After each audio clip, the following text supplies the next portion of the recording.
Keith Valek, I'm on the Sheffield Planning Commission, I chair it. I have a question that's kind of troubling here.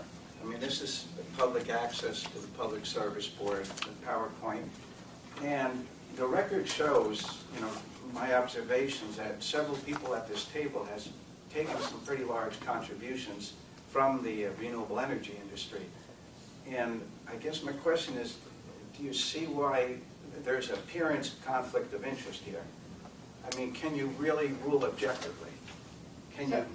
So I'm not clear what your question is. Well, my question is, can you be objective with the record of you taking money in the past from the renewable energy industry and in your legislative records? I mean, we just talked about a little while ago about the environmental court that a couple of you at this table helped remove from the process a couple of years ago. Now you're talking about maybe that should have been back in there. Can you objectively help with public input? I mean, can you be objective? I mean, I think it's a fair question.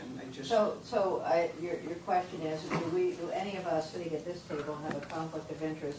And you're talking specifically about There's appearance. There's appearance of have conflict an of appearance interest. of conflict of Yes. interest? Well, I would answer that I could be objective, and so we'll go through the charges before us. I am a citizen, and I'm elected to represent my constituents, and I represent them all, not just one group. Not just the donors. And never have.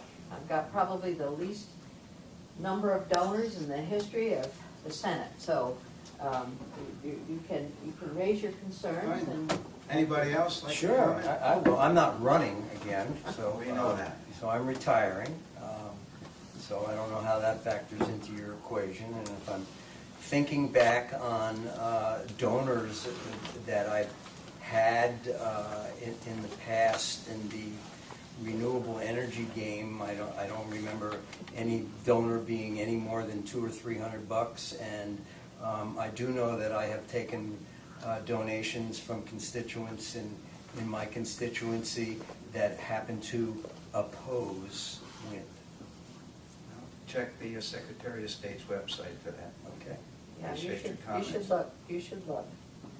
Very good. And I've gotten no donations from any. Okay, that's nice to And know. I can't remember the last time I got a donation. So. So good.